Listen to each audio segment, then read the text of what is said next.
월요일날 1시간, 화요일날 1시간, 월요일날 1시간은 사상과 정리, 영역별로. 화요일날 1시간은 영역별로 용어 정리. 이렇게 하도록 하겠습니다. 오늘은 이제 한국교육사 사상과 정리를 하도록 하겠습니다. 첫 번째 원효입니다. 원효. 우리 이 원효는 저번에 얘기한 것처럼 홀리스틱 교육을 얘기하면서 원효를 얘기를 했어요. 원효 하면은 딱 떠오르는 것이 일심사상이죠. 일심사상을 다른 말로 한마음 사상이라고 합니다. 그래서 한마음을 갖게 되면은 싸움이 일어난다, 안 일어난다? 안 일어난다는 거예요. 싸운다는 것이 뭐예요? 한문으로 쟁이잖아요. 전쟁할 때 쟁. 물론 그때 전쟁할 때 쟁자가 한문이 틀려요. 전쟁할 때 이 쟁자는 요 쟁자가 되지만 여기서 쟁은 요 앞에 말씀원을 붙여요. 그러니까 말로 싸우는 것이고 말씀원이 없으면은 주먹으로 싸우는 거야. 그러니까 전쟁할 때는 6.25 전쟁할 때는 말씀원이 없는 게 돼. 그런데 원효는 이론을 가지고 서로 싸우려고 해요. 이론을 가지고 싸운단 말이야. 그러니까 이제 그런 걸 없애기 위해서 전쟁을 하지 않으면 뭐가 될까요? 화합이 이루어지겠죠. 그래서 화쟁 사상으로 이제 통하는 거야. 이게 이제 원효가 핵심이고, 그럼 원효의 공부 방법은 뭐냐 이거예요. 그 공부 방법이 바로 자학, 자습입니다. 자학. 스스로 공부하는 거야. 그리고 학습, 자습. 스스로 익힌다는 거예요. 자학, 자습. 스스로 공부해서 스스로 익힌다. 자학, 자습입니다. 그래서 자학, 자습에 의한 내적 자각 이론인데, 일체가 마음의 작용에서 비롯된다. 이거 여러분들 많이 쓰는 거야. 모든 것은 다 어디에서 이루어진다? 자기 마음의 작용이야. 그러니까 내가 행복하면 행복한 거다? 내가 불행하다 그러면 불행한 거야. 왜? 일체 유심조라고 하는 거야. 거기 나온 것처럼. 유심연기사상인데 일체 유심조야. 유심연기사상은 일체 유심조.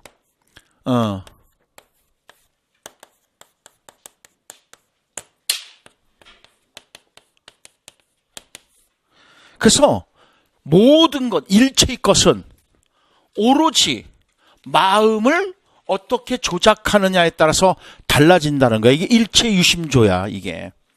그러니까 내적 연기 사상인데 그것이 유심연기라고 하는 것인데 일체가 마음에 작용해서 비롯되는 것이다. 오케이? 그러니까 여러분들 행복합니까? 행복하다고 해야지. 그래야 행복해진다니까? 나는 행복하지 않아 그러면 행복하지 않아. 불행해지는 거야. 그게 제가 항상 얘기하는 게 그거예요. 뭐 내가 쓴 책에도 있지만은 그리워서 사랑이라고 한다는 책에도 있지만은 이렇게 얘기하는데도 안 팔려. 근데 그거 교재로 사용해요. 대학교 교재로. 그래서 요번 학교도 한 40권은 이제 팔리겠죠. 40명 기준으로 하는 거니까. 자, 근데 봐봐요. 세이클로바는 행복이야. 네이클로바는 행운이야. 근데 우리는 행운을 짓밟는다고. 행운을 짓밟아보면서 세이클로바 행복을 찾으려고, 저기 행운을 찾으려고 그래. 아니, 그러니까 네이클로바가 행복이고 세이클로바가 행운이라고. 네이클로바가 행운이고 세이클로바가 투성이죠. 그러니까 그 투성이는 행복을 짓밟으면서 네이클로바 행운을 찾으려고 한다고. 그게 잘못된 거지. 천수가 세이클로버라고. 그러니까 우리는 행복을 짓밟으면서 행운을 자꾸만 바른다 말하니까 로또 복권 이런 거 사지 말라는 거지. 여러분들 하루하루가 행복이야. 그러니까 마음을 그렇게 먹으라는 거지. 이게 일체유심조다. 오케이? 그래서 원효는 스스로의 탐구와 스스로의 노력으로 가치로운 인간이 되어야 된다고 주장했는데 이는 자학, 자습에 의한 내적 자각 이론으로 연결되는 것이다. 그 다음에 실천 궁행하는 사상입니다. 이 사람은요. 마음의 작용을 강조하는 원효는 옳다고 믿는 것은 어떤 비난과 고난을 겪더라도 실천에 옮기는 것이 중요하다. 이렇게 봐요. 그러니까는 내적 자각을 하셔야 돼. 그래서 여러분들이 나 이거 옳아. 그래서 이걸 해야 되겠어 하면 하라는 거야. 그게 참된 자아를 발견할 수 있다는 거야. 근데 우리는 그렇게 못하는 경우가 상당히 많다는 거죠. 그 다음에 화쟁사상이다. 불교 경전의 모든 부분을 통합하면 하나가 되듯이 지공, 무사함을 전개하면 지공, 즉 공함에 이른다는 거야. 이를 지자야. 공함에 이르면 무사, 살이 사욕이 없어진다는 거야. 그러니까 공과 살을 이제 구분하자 그러잖아요. 그 공에 이르면은 사욕이 없어진다는 거야. 그래서 불교에서 공사상은요, 없다는 의미가 아니야. 집착을 버리라는 것이 공사상이야. 그럴 때 공은 또 빌공자야. 이 공사상 할 때 지금 여기서 말하는 이 공과 사가 구분되는 것이고, 그래서 공에 이르면은 사가 없어진다는 것이고 개인적인 것이 없어진다는 거야. 그러니까 공적인 일에 치중하라는 거야, 사실상은. 그런데 불교에서 이 공사상 할 때는 이 사상이야. 이거 비어있는 공자야. 그래서 없다는 의미가 아니야. 마음을 비워라 이거야. 그러면 채워진다라고 봐. 근데 대부분 사람들이 비우질 못해.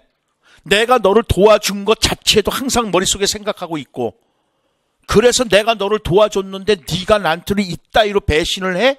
이렇게 생각하는 거야.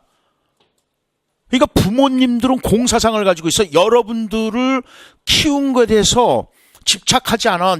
내가 너한테 이만큼 키워줬으니까 네가 나한테 이만큼 줘, 이런 생각 안 해. 오케이?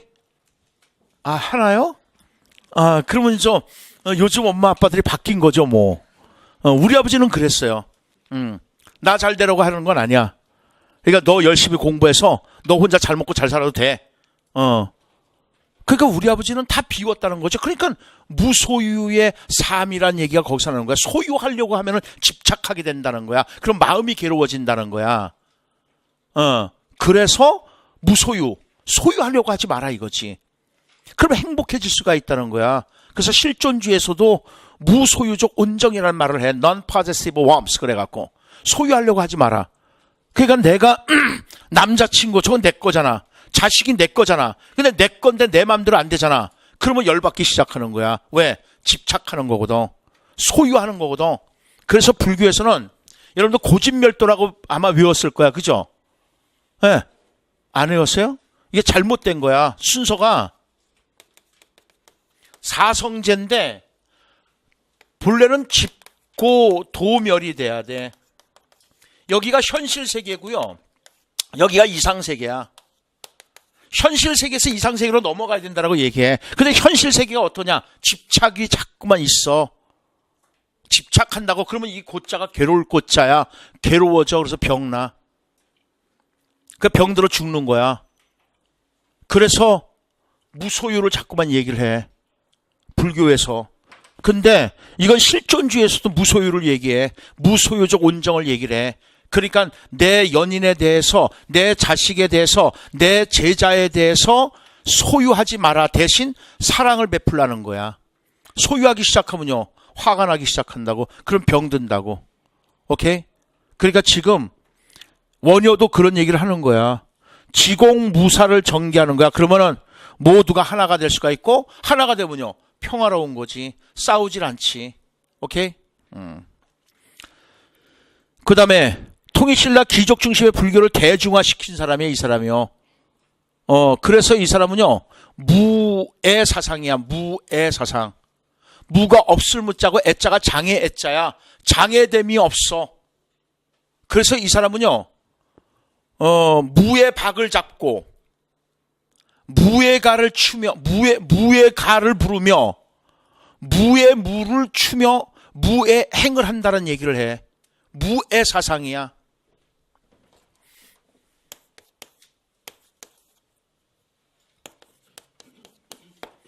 무의 사상인데 무의 박을 잡는다 그래. 그러니까는 우리는 여러분들 4분의 3박자, 박은 박자를 말하는 거야. 4분의 3박자, 2분의 1박자 막 이러잖아.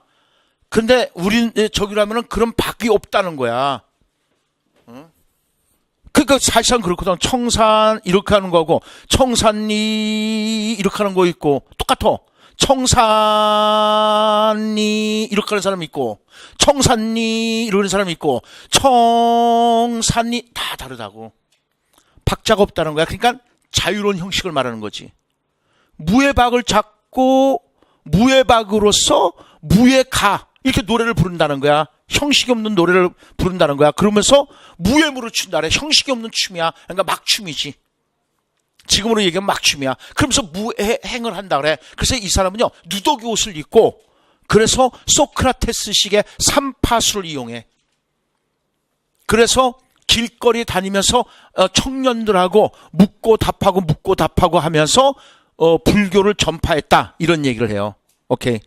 그래서 무의 사상입니다. 그다음 진울. 원효도 시험에 나왔던 거고요. 객관식 시험 문제 나온 인물들은 여기다 집어넣은 겁니다. 다. 진울도 시험에 나왔습니다. 진우. 그래서 보조국사 진우로는 고려 후기의 정해쌍수야.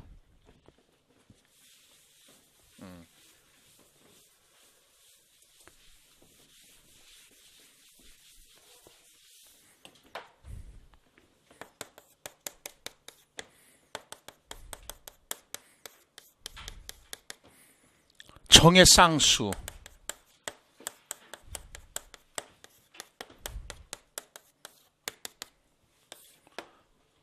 정과 해가 별개의 것이 아니라는 거거든.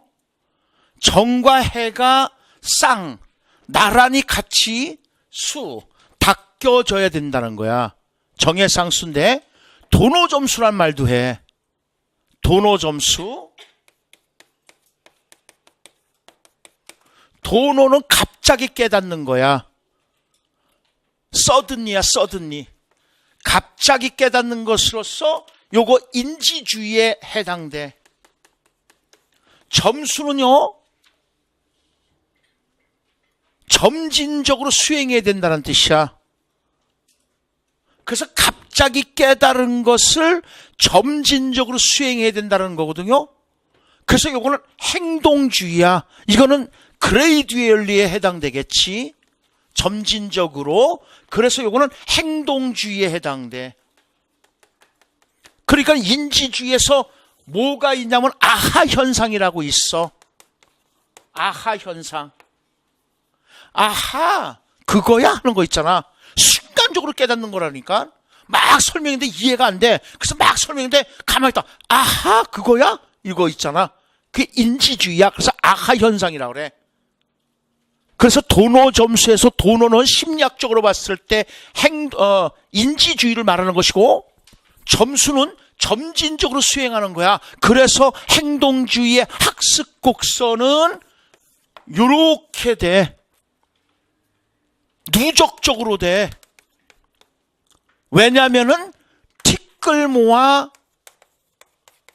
태산 스타일이 되는 거야. 그런데 인지주의의 학습 곡선은요, 어느 순간에 아하 하고 나타난다는 거야. 아주 비약적으로 나타나는 거야.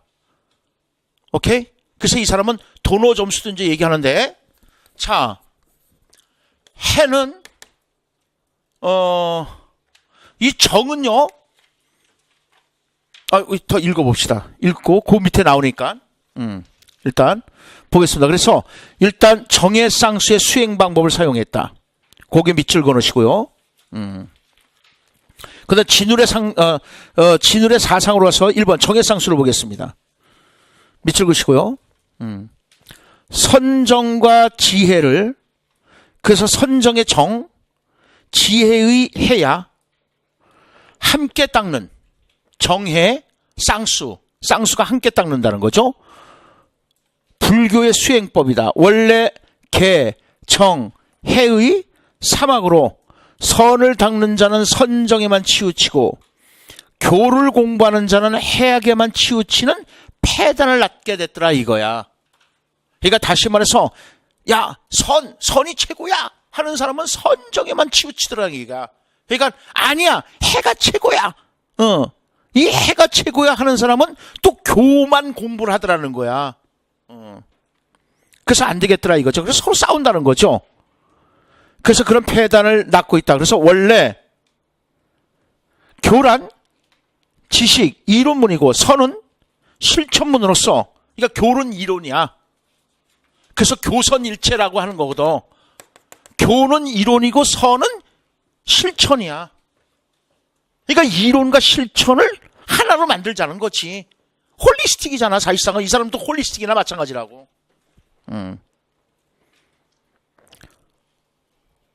그래서 교란 지식이고 선은 실천이야. 그래서 선정과 지혜는 병행해야 된다는 거죠. 오케이, 거기까지. 그 다음에 교감검수는 넘어가도록 하겠습니다. 그 다음에 3번 도노 점수를 보겠습니다. 그러니까 진ul 하게 되면은 여러분들 정해쌍수와 도노 점수는 반드시 알아두셔야 돼. 자, 도노 점수를 보겠습니다. 불교에서 도노, 즉 문득 깨달음에 이르는 경지. 오케이? 그래서 심리학적으로 보면 뭐라고요? 인지주의에 해당돼. 인지주의. 반드시 점진적 수행 단계가 뒤따른다는 말이다. 그러니까 도노는 갑자기 터득하는 것이고 점수는 점진적으로 수행한다는 것이죠. 이에는 그 이전에 점수 과정이 있어야 한다는 주장과 도노 후의 점수, 근데 우리가 일반적으로 도노 후 점수야. 그러니까 점수가 먼저가 되고 나서 도노가 되는 것이 아니라 도노 후 점수야. 도노, 갑자기 깨닫고 나서 점수, 점진적으로 닦아 나가야 된다라고 주장합니다. 우리 그 불교에서는. 그래서 도노 후 점수로 보시면 되겠습니다. 그래서 이에는 그 이전에 점수 과정이 있어야 된다는 주장과 도노 후에 점수한다는 주장이 있다. 거기까지 보겠습니다. 그래서 4번의 도노 점수. 불교에서 단박에 깨우쳐서 더 이상 수행할 것이 없는 경지에 이르는 말이다. 단박에 깨우치고 단박에 닦는다는 뜻으로서 단박에 깨우쳐서 구정각. 그래서 이 사람은 각이야, 각. 각을 굉장히 강조해. 원효도 각을 굉장히 강조하죠. 원효도. 각이라는 것은 깨닫는다는 거야. 깨달을 각자를 말하는 거예요. 깨달을 각자.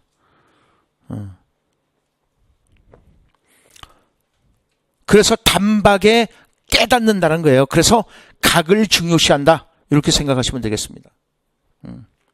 그래서 3번에 도노 점수의 교육적 시사점을 보겠습니다. 진울은 먼저 자기의 본성, 즉 불성을 깨닫는 것이 도노를 이루는 것으로 봤다. 그러니까 자기 안에 불성을 먼저 깨달아라 이거야. 불성을 먼저 깨달아라. 그게 바로 도노를 이루는 것이다 이렇게 보는 거예요. 이 깨달음에 의해서 점차 수행을 거듭하여 도노 점수죠. 성인이 되어가는 것을 점수라고 보았다. 그러니까 첫째, 불성을 깨닫는 것 도노. 두 번째, 성인이 되어가는 것 점수. 그러니까 성인이 되기 위해서 뭐가 먼저 선행 조건이 돼야 돼요. 도노가 먼저 선행 조건이 돼야 돼. 즉 불성을 깨닫는 것이 먼저 선행 조건이야. 그랬을 때 뭐가 될 수가 있다? 성인이 될 수가 있다는 거예요. 그거를 점수라고 하는 것입니다. 도노는 점진적인 개선의 과정이 아니라 순간적인 깨달음이다. 오케이? 아까 도노는 뭐라 그랬어요? 영어로요. sudden이라고. 점수는 영어로 뭐라 그랬어요? gradual이라고요. 그러니까는 도노는 갑자기 깨닫는 것이지 점진적인 수행의 과정이 아니라고. 그러나 자각이 있다고 해서 오랫동안의 습관이 일시적으로 고쳐지는 것이 아니기 때문에 계속적인 수양 과정을 통해서 자각을 인격화하고 삶 속에서 완전히 구현하도록 해야 되는 것이다. 이것을 점수라고 하였다. 그 다음에 5번 밑줄 그어놓고 별표하십시오. 비연속적 교육의 가능성을 시사했다. 비약적 교육을 말하는 거죠. 여러분도 아까 얘기했잖아요. 자, 이렇게 하면 연속적 교육이잖아, 실존주의에서. 그런데 이렇게 하면 비연속적 교육이라 그랬잖아요. 그래서 뭐가 된다고요? 시작. 질적인 도약이 가능하다 그랬었잖아요. 뭔 말인지 알겠죠? 그러니까 여러분들 도노가 되면은 한순간에 딱 깨닫는 거잖아. 질적인 도약이 가능하다고 보는 거야. 그래서 비약적 교육이라는 거죠. 그래서 비연속적 교육의 가능성을 시사한다. 공자로 가겠습니다.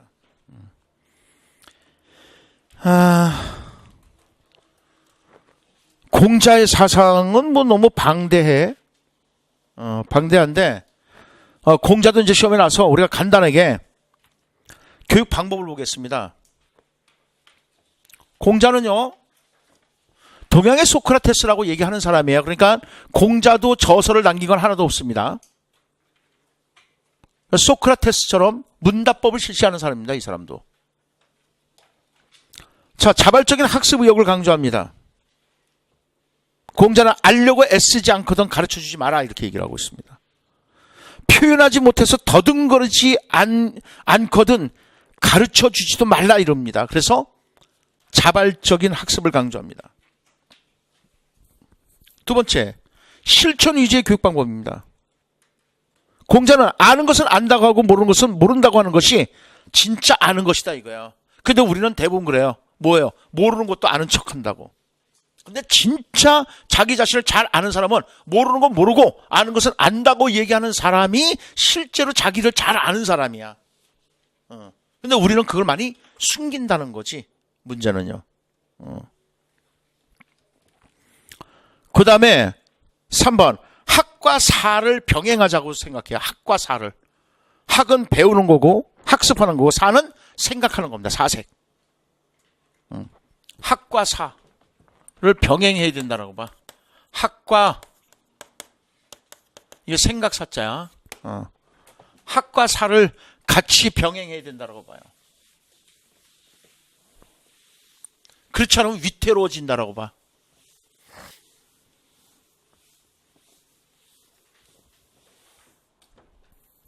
그래서 공자는 배우기만 하고, 즉 학만 하고 생각하지 않으면 어둡다는 거야. 그리고 또 사만 하고, 즉 생각만 하고 배우지 않으면 위태롭다라고 하는 거야. 그러니까 한마디로 학과 사가 있을 때 학만 하고 사를 하지 않으면 뭐가 된다? 어둡다는 거야. 근데 거꾸로 또 학은 하지 않고 생각만 하면은 뭐가 된다? 위태롭다라고 얘기하는 거야. 그러니까 어떻게 해야 돼요? 어둡지 않고 위태롭지 않기 위해서는 어떻게 해야 되는 거예요? 공부하는 것과 학습과 사유를 병행해야 되겠죠. 그래야만 어둡지 않고 위태롭지 않게 되는 겁니다. 그러니까 무식하면 어두운 거야. 무식하면 어두워. 아무것도 모르잖아. 그러니까 어두운 세상을 살아가는 거고 똑같아. 그러니까 사기를 당해. 무식하면. 그런데 또 공부를 안 하고 맨날 생각만 하고 있어. 그러면 위태로워질 수가 있어. 실천에 못 옮겨. 위태로워질 수가 있다는 거예요. 그래서 학과 사를 병행해야 되는 것이고, 그다음 4번, 이것도 굉장히 중요하죠. 대상에 따라서 다른 교육 방법을 제시합니다. 공자는 가까이 접하는 제자에 대해서 그 개성이며 자질을 모두 파악해. 자살한 아이는 이런 아이고, 증자란 아이는 이런 아이고, 그 각자의 제자에 대해서 개성을 파악한다고. 그래서 그거에 따른 교육 방식이 다 달라. 그래서 공자는 가까이 접하는 제자에 대해서 그 개성이며 자질을 모두 파악하고 그에 따라서 다른 교육 방법과 질문을 사용해서 개성을 충분히 발휘하도록 했다는 거예요. 예를 들어서 정치에 많은 관심을 가진 아이들은 정치 쪽으로, 학문에 많은 관심을 가진 애들은 학문 쪽으로, 예술에 많은 관심을 가지면 예술 쪽으로 질문을 달리한다고 다. 그 다음에 5번, 교육의 기본 방침이요. 평등교육입니다. 공자는 가르침은 있으나 분류하지 않는다는 거예요. 즉 유교 가르침은 있다, 무류, 그러나 분류하지 않는다는 거예요. 그래서 누구나 평등하게 교육을 받을 권리가 있다고 생각하는 겁니다. 근데 우리 대부분은 어떻게 합니까? 가르치면서 분류하죠. 그래서 얘는 요런 애들, 얘는 요런 애들 분류해서 가르치잖아. 아까 개성을 파악을 해서 그 아이들에게 질문을 달리하는 거하고 지금 여기서 말하는 거하고 다른 얘기야. 자, 또 중용을 강조합니다. 공자는 지나친 것은 미치지 못하는 것 같다. 그래서 과유불급이라고 그러는 거죠. 그 한문이 과유불급이야. 그러니까 너무 지나치면은요, 이르지 못해. 그러니까 너무 지나쳐서도 안 되는 거고, 너무 모자라서도 안 되는 거야. 과유불급이지. 그래서 중용의 도를 강조한다. 그러니까 여러분들, 그거잖아. 너무 신나갖고 막 너무 웃기게 되면은 너무 지나치는 거잖아. 그래서, 쟤 뭐야? 좀 워워하지? 이렇게 나온다고. 근데 또 조금은 좀 까불어야 될 상황에서 너무 또 침묵지고 있으면, 쟤는 뭐야? 이거지. 그러니까 우리가 노래방에 가면 나와. 노래방에 가면 신나니까 계속 신나는 노래 불러. 잠시 쉬고 싶은데도.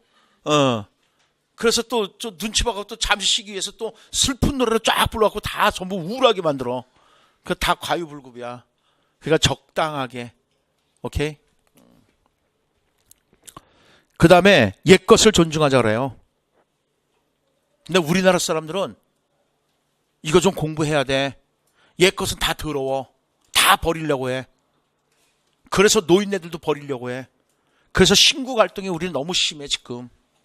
실제로 우리는 뭐예요? 옛 것을 통해서 새로운 것을 만들어 나갈 수가 있는 건데 다 옛 것은 쓸데없는 거라고 해서 다 버려. 집에도 가봐요. 옛날 옷 다 버리고 옛날 그릇 다 버리고 옛날 책들은 다 버리고 다 버리려고 해. 근데 실제 저도 한 해에 책 봄에 한 200~300권은 버려요. 그런데도 항상 200~300권이 채워져요. 근데 내가 그러면 한 해에 200~300권씩의 책을 읽느냐? 아니야. 내가 한 해에 읽는 책이 한 100권 정도는 읽는 것 같아요.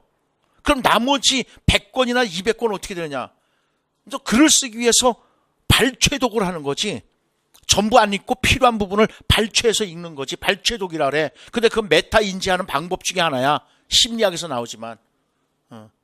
그래서 우리가 이제 글을 쓸 때, 논문을 쓴다든가 할 때 그 각주를 다는데 굉장히 훌륭하게 작용하는 것들이야. 근데 사실상은 책을 버리고 싶은 생각은 없어요. 근데 저장할 데가 없어서 그런 거지. 그러니까 계속 해마다 이제 버리는 거지. 근데 요새는 책 버리는 율이 좀 줄어들었어요. 왜냐면 사는 게 좀 줄어들었다는 거지. 그러니까 결국 이제 책 읽는 게 점점 줄어든다는 거지, 제가. 네, 수업하겠습니다. 그래서 옛 것을 존중해라. 공자는 옛 것을 익혀서 새로운 것을, 이게 온고이 지신이라는 거죠. 온고이 지신.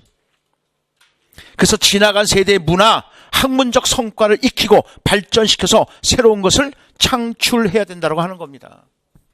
그러니까 우리 노인네들 자꾸만 버리려고 하지 마.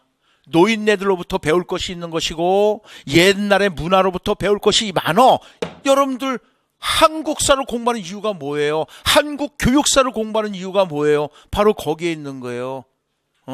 옛날의 것을 되돌아서 반성해서 좋은 것이 있으면 좀 더 발전시키는 것이고 나쁜 것이 있다면 개선해서 발전시켜서 쓸 수가 있다는 거예요. 우리가 역사를 공부하는 이유는 거기에 있는 걸 겁니다. 그러니까 모든 것 버리는 것이 다 답은 아니에요. 그 다음에 도덕적 실천을 굉장히 강조하죠. 공자는 도덕적 실천하고 남는 힘이 있으면 글을 배워라 하고 얘기를 합니다. 그러니까 도덕적 실천이 먼저야. 그리고 남는 힘이 있을 때 그때 뭐를 해라? 공부해라 이겁니다. 먼저는 뭐야? 도덕적 실천이 가장 중요한 거예요. 그리고 이제 남을 시간이 있고 또 여력이 된다면 그때 공부해라 이겁니다. 도덕적 실천이 되지 않으면요, 그건 인간 되는 게 아니지 않습니까? 그 다음 맹자. 맹자는 성선설이죠. 그래서 인간은 원래 선한 존재라고 보는 거죠. 근데 그 인간이 선하다는 단서는 어디 있냐라고 물어봐. 야, 너 인간이 선하다며? 그러면 그 선한 단서가 어디 있는데? 그거는 우리 인간 마음 속에 본래 태어날 때서부터 인, 의, 예, 지라는 4가지 본성을 가지고 있는데 그게 실마리가 돼서 그 실마리 단자거든. 사단이야. 실마리가 돼서 측은한 마음이 생긴다든가 사양하는 마음이 생긴다든가 또 옳고 그름을 가리는 그런 마음이 생긴다 이렇게 보는 거죠. 그래서 인간은 원래 선한 존재야. 그 선한 존재가 되는 단서는 뭐냐? 사단입니다. 그래서 사단지심, 즉 측은지심, 수어지심, 사양지심, 시비지심이다. 그럼 교육이란 뭐냐 이렇게 보는 거죠. 당연히 뭐예요? 이 선한 본성을 자꾸만 길러야 되는 거죠. 근데 그 선한 본성은 어디서 나오는 거야? 사단지심에서 나오는 거잖아요. 그러니까 교육은 어떻게 되는 거예요? 그 사단지심을 확충시키는 것이 교육이라고 보는 거죠.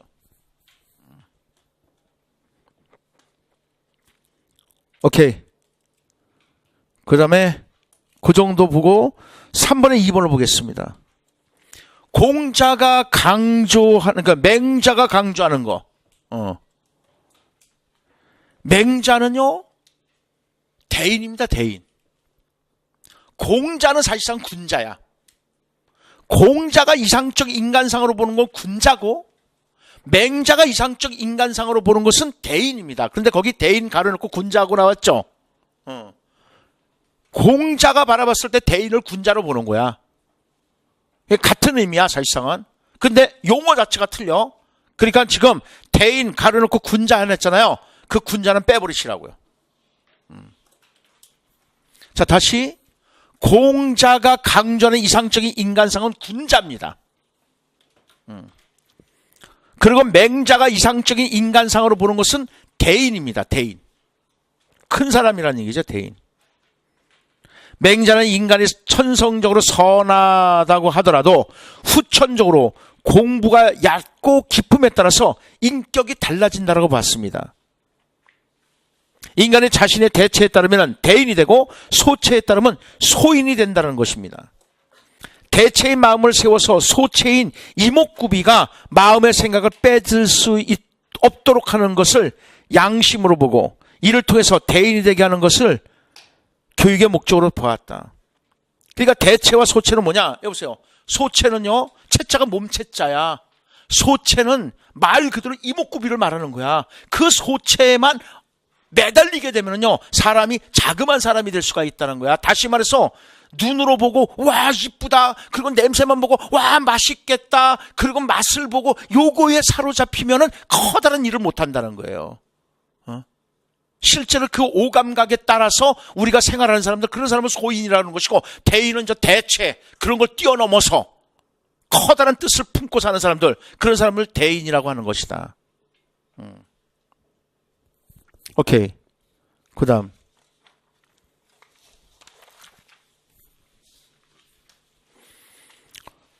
어디를 보시냐면요, 노자로 가겠습니다. 노자. 노자는 딱 한 번 시험에 나왔습니다. 노자가 시험에 나와갖고 뒤집어졌죠. 그때.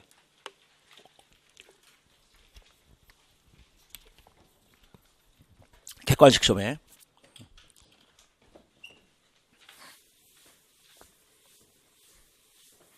근데 그해 제가 노자의 학의 사상, 학사상, 공부 사상, 노자의 배움 사상에 대해서 소논문을 써서 이제 발표를 했었는데, 노자의 도덕경 있잖아요. 그거 잘못 해석되는 게 굉장히 많아. 그러니까 노자의 도덕경은요, 한학자라든가 이런 사람, 노자의 도덕경은 이거 철학서야. 철학서인데 한학자들이라든가 이런 사람들이 한문을 풀이해서 하면은요, 그게 현실에 안 맞아. 이거는 정치 철학서예요. 그러니까 정치하는 사람들이 읽어봐야 될 도덕경은 정치하는 사람들이 읽어봐야 돼. 그래서 정치에 초점을 맞춰서 설명을 해야 이게 해석이 돼. 예를 들어서 희언자연이라는 것이 나와. 그게 이제 시험 문제 나왔던 건데, 희언, 희자는 드물 희자야.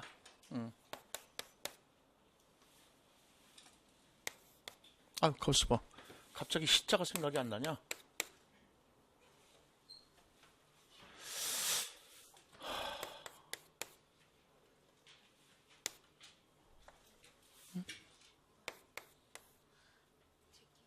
제끼고 내리고. 기업? 이거? 이거?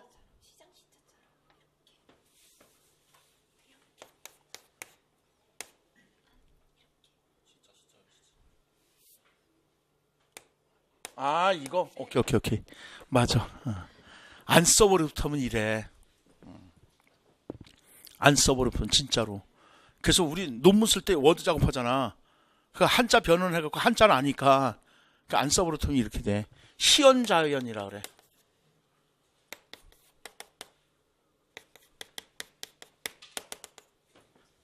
시언 자연.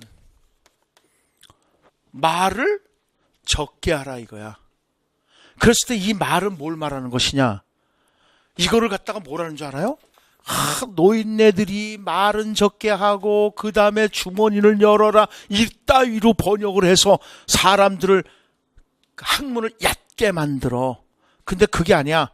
정치인들이 말을 많이 하면 안 된다는 거야. 다시 말해서 이때 말은 뭐냐면요, 법을 세운다는 거야. 그래서 법을 많이 세우면 어떻게 돼? 사람들의 자유를 억압하는 거죠. 그래서 그 자연성에 해를 끼치는 거야. 그러니까는 정치인들이 법을 많이 세우지 말라는 거야. 지금 노자의 사상도 자연 사상이잖아. 무의자연이잖아. 세상이 왜 어지럽냐? 지금 이 자연의 인위적인 행위거든. 그거를 가지 말라는 거야. 그러니까 인위적인 행위, 이거 법이잖아. 루소로 얘기하면은 인위적인 것, 즉 자연을 손상시키는 거잖아. 그런 의미라고. 어쨌든 보겠습니다. 도란 무엇인가?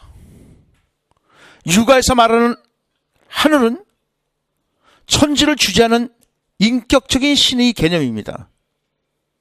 그에 대해서 노자는 자연 그 자체로서의 하늘을 도라는 개념으로서 제시했다. 그러니까 또라이라고 욕먹는 겁니다.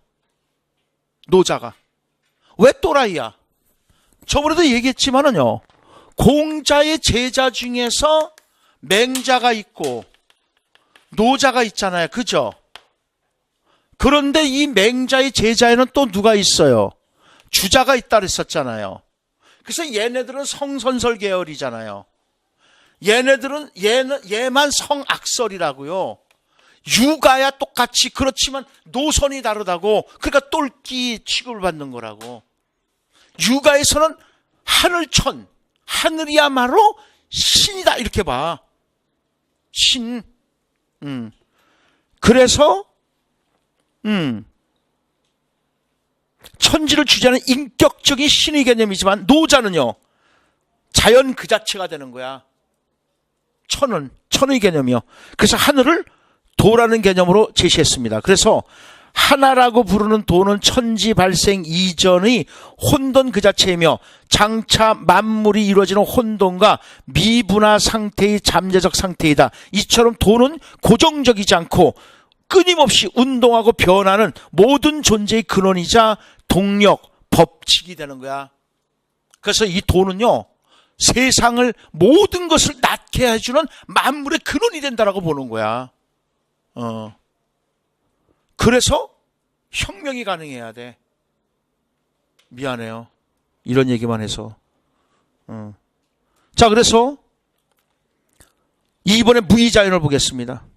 그 4번은 굉장히 어려운 말이에요. 1번의 4번은 노자는 도에 관한 논의를 특이한 부정과 역설의 논의로 전개했는데 도가도 비상도다라는 말을 해요. 도가도 비상도다. 도를 도라고 말하는 순간에 도가 아니다 이거야. 또 명가명 비상명이라 그래요. 이름을 이름이라고 짓는 이 순간에 이름이 아니다 이렇게 얘기해요. 근데 맞아요. 도를요 뭐라고 얘기할 수 없는 존재야. 근데 이게 도야 라고 하는 순간에 도가 아니지. 너무 고귀한 존재잖아. 혹시라도 이름 불러서 사라질까 봐. 오케이? 그러니까 절대 절명적인 것은요, 이름을 붙일 수가 없는 거야. 도라고 하는 순간에 더 이상 도가 되는 게 아니야. 도가 될 수가 없어. 무의자연, 그거 알아두세요.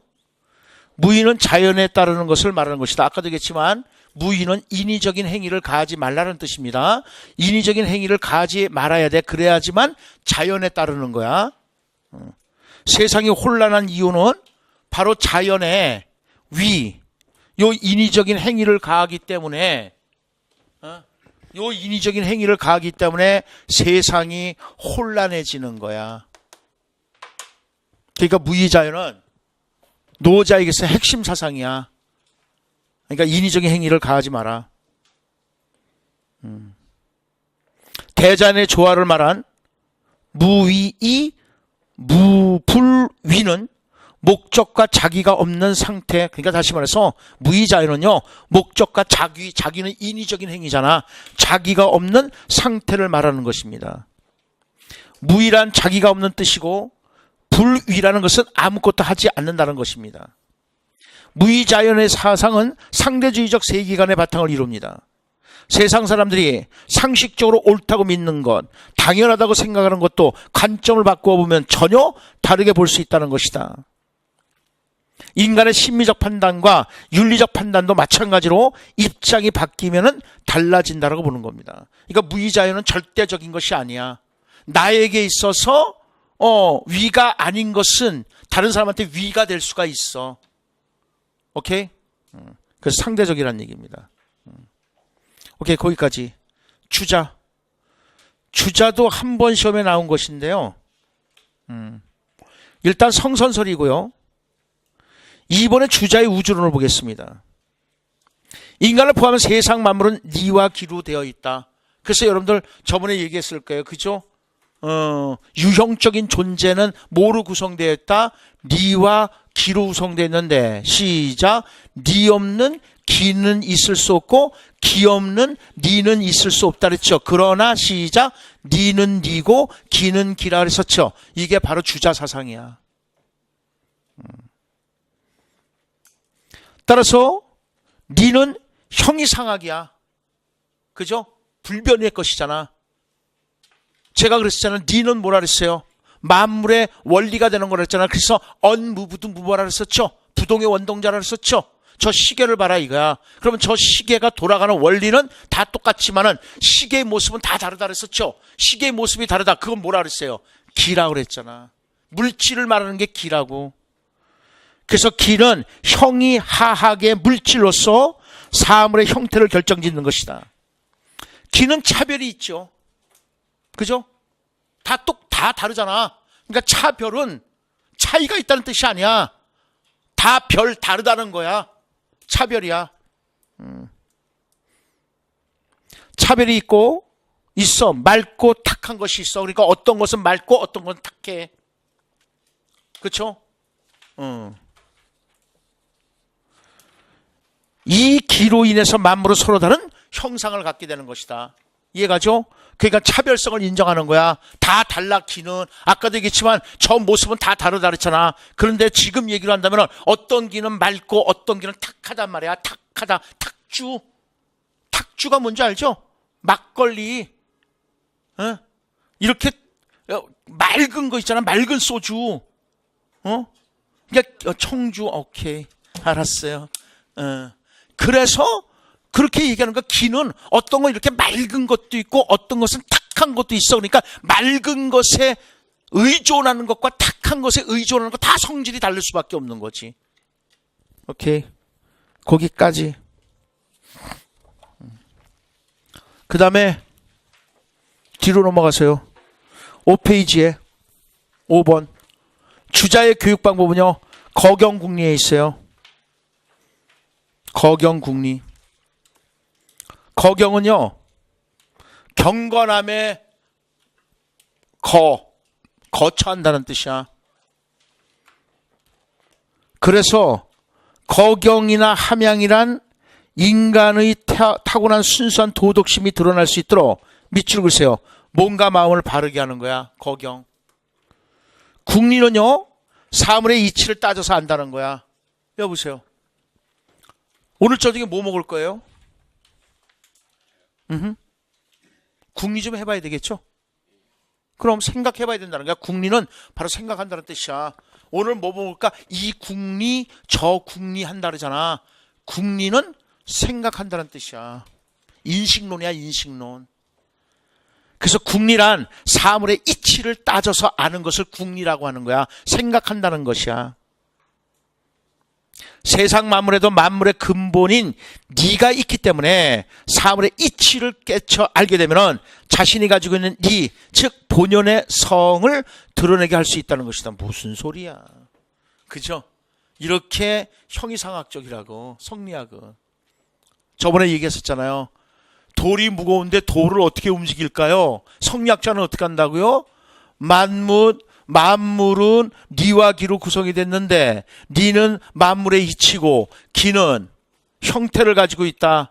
그런데 그 니는 사물을 움직이기 때문에 부동의 원동자이니까는 그 기를, 돌을 니로써 움직여라 이렇게 얘기하는 거잖아.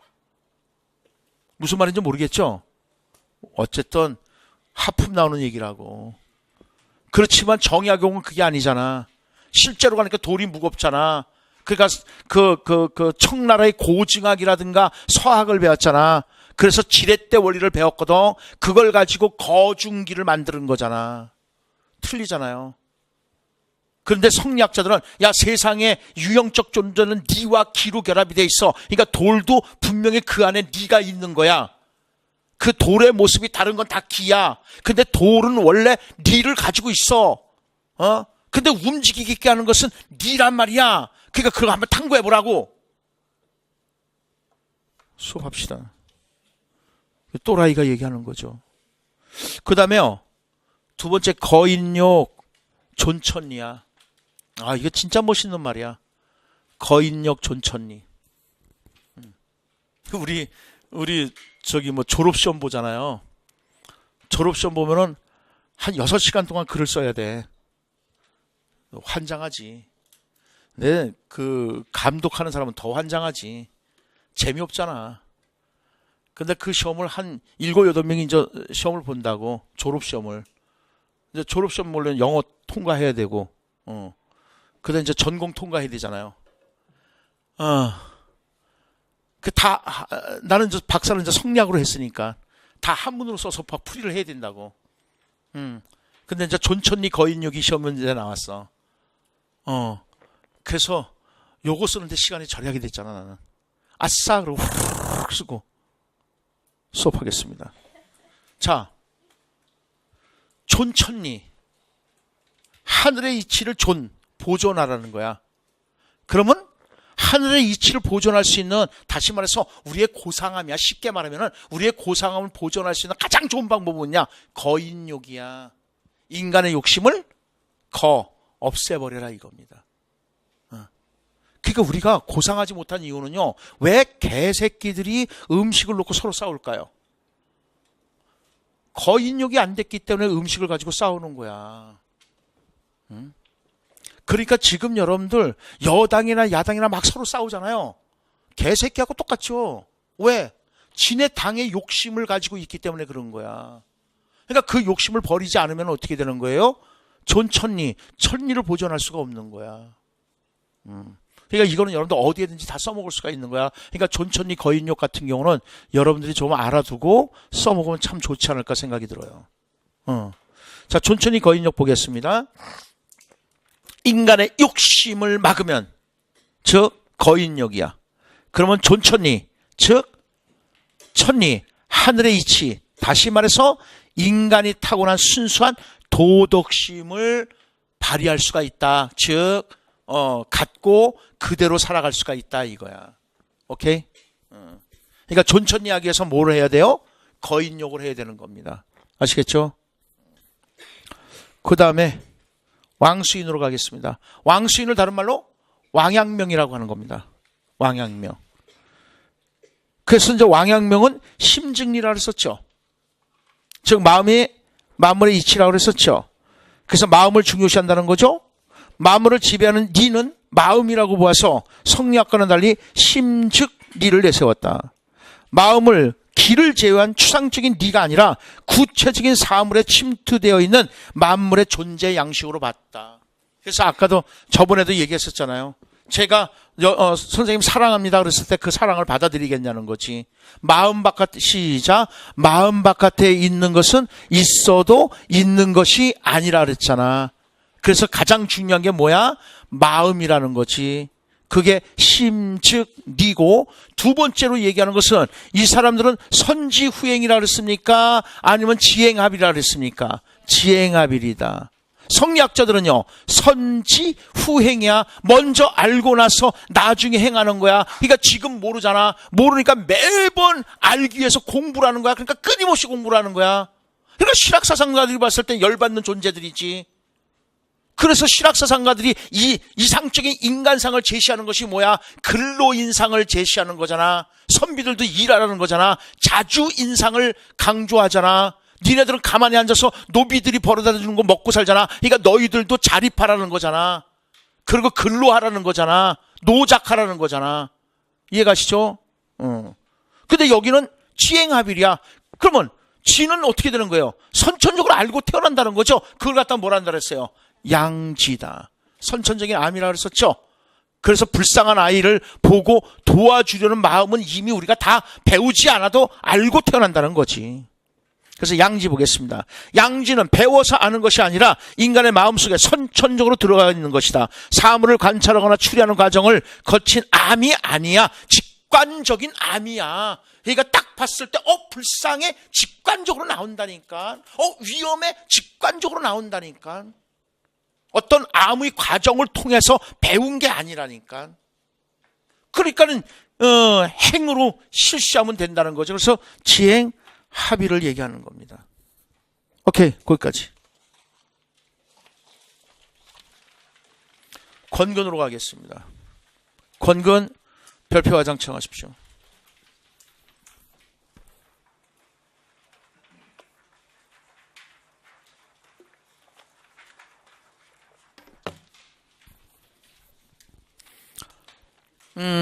권근을 얘기하기 위해서는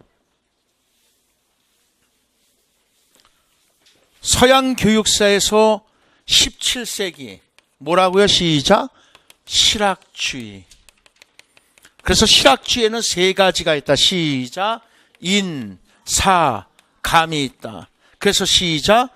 인문적 실학주의, 사회적 실학주의, 감각적 실학주의. 감각적 실학주의를 다른 말로 부른다. 과학적 실학주의라고 하는 것이다. 그래서 이걸 초기 실학주의라고 하는 것이고, 가장 발달된 형태의 실학주의를 갖다가 감각적 실학주의라는데, 여기에 대표적인 인물이 누구다? 커메니우스다. 커메니우스의 합자연의 원리 한번 해볼까? 합자연의 원리 시작. 교수의 법칙과 자연의 법칙은 합치돼야 된다. 그래서 자연의 법칙 시작. 비질, 시제, 비질, 불용. 그래, 비질, 시제, 불용하든지 시제, 비질, 불용하든지. 오케이? 맞아요. 그럼 비질, 자연은 비약하지 않는다는 거죠. 그 다음에 자연은 질서를 지킨다는 거죠. 자연은 시기가 있다는 거죠. 자연은 재료를 먼저 주고 나서 모양을 주는 거죠. 자연은 불용불효한 짓을 하지 않는다. 자연은 용이한 것에서 곤란한 것으로 넘어가는 거야. 그래서 그거는 이제 교수의 법칙까지 다 연결시키면 되는 거잖아요. 오케이. 자, 그런데 이 이야기를 하는 이유는 커메니우스는 시청각 교육의 시초야. 시청각 교육의 시초. 그래서 커메니우스의 저서가 뭐가 있다고요? 시청각 교육의 교수가 되는 것이 세계도회가 있죠. 근데 이 세계도회보다도 2, 3세기 앞서 있는 것이 뭐라고 그래요? 시작. 권근의 입학도설이다. 오케이. 자, 그래서 일단 교육관에서 3번 발표하십시오. 수학을 굉장히 중요시합니다. 권학 3옥이라는 책에서 수학을 먼저 읽을 것을 강조해. 그래서 조선시대 때는요, 이 사람은 저 소학 선강의 원칙이야. 다시 말해서 소학을 먼저 공부하라는 거야. 조선시대 때 뭐가 있냐면요, 소학을 먼저 공부하고 나서 대학을 공부해야 된다는 소학대학 계제론이라는 것이 있어. 오케이. 소학대학 계제론이 있어. 그래서 이 소학은요, 도덕적 실천을 말하는 것이고요, 대학은요, 도덕적 원리를 말합니다. 그러니까 도덕적 원리가 먼저가 아니야. 도덕적 실천이 몸에 배고 나서 도덕적 원리를 공부하라는 겁니다. 소학 자체가 그래. 소학은요, 윗사람이 왔을 때 뭐 일어서고 뭐 찬물은 뭐 따뜻한 아랫목에는 윗사람에게 이렇게 뭐 먼저 하고 이런 소학들이 들어가 있는 거야. 우리 실천적인 삶의 모습들이 들어가 있는 것들이야. 그래서 소학을 국가적으로 읽을 것을 권장을 해. 그래서 과거 시험에 속과 다음에 대과잖아. 속과는 조그만 과거 시험이고 대과는 큰 과거 시험이야. 그래서 속과는 구급 공무원이야. 오늘날로 얘기하면 초급 관리를 양성하기 위한 것이고, 대과는 저 고급 관리를 양성하기 위한 것이야. 그래서 속과에서도 소학을 보고 대과에서도 소학을 본다고. 오케이? 속과에서 소학을 보는 것을 학례강이라고 하는 것이고, 대과에서 소학을 보는 것을 전례강이라고 그래. 학례강, 전례강. 레자가 뭐야? 예의를 갖춘다는 예자란 말이야. 예자. 학예강, 학례강.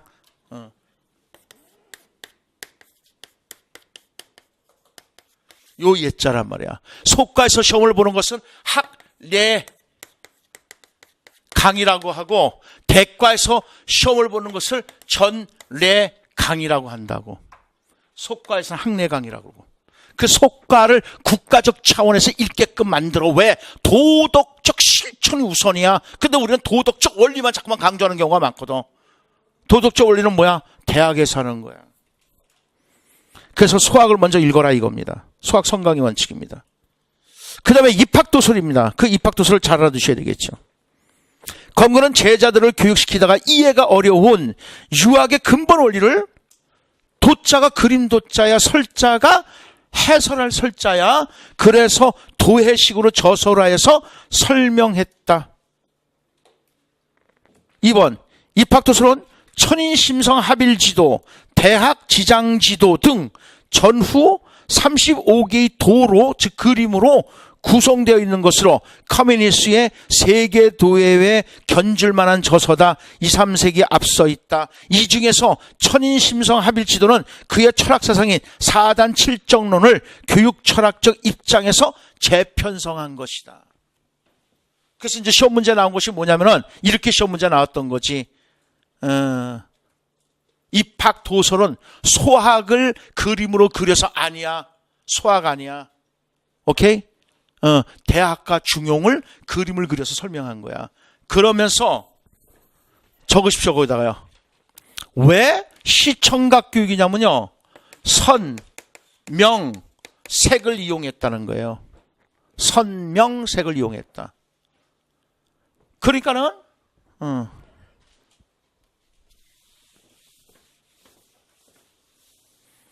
예를 들어서 이거야. 네 명이 아니라 형. 그래서 요건 형태지. 그 다음에 기. 이제 예를 들면 그러는 거예요. 요건 이제 형태죠. 그래서 선을 딱 그어. 예를 들어서. 그리고 나서 4단 7정. 그래갖고 이렇게 선, 형, 색을 이용해서 옆에다가 해설을 붙여. 4단 니지발, 7정 기지발, 이런 식으로.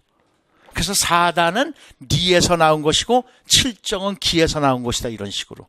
뭔 말인지 알겠죠? 그래서 선, 형, 색을 사용했기 때문에 이렇게 직관화시켰다는 거야. 오케이? 그래서 시청각 교육의 효시가 될 수가 있는 것인데, 효시는 세계도회가 정답으로 쓸 수밖에 없다 그랬었죠. 오케이. 그래요. 다음 시간에 태계이왕 하도록 하겠습니다. 오케이. 수고들 하셨고요. 지금서부터 아까 상담하실 분들 내려오시고, 누가 여기 쓸래요? 선생님 쓸래요? 오케이. 오늘 공부한 거 여기다 쓰고, 그래서 이따 질문하도록 하겠습니다. 공부들 하시고, 3층입니다. 3층으로 내려오시면 됩니다. 내려오시고 다음 분 가세요. 그러면 아까 번호 지정했으니까 다음 분 타타타 오시면 돼요. 오케이. 수고들 하셨습니다. 이따 뵙겠습니다.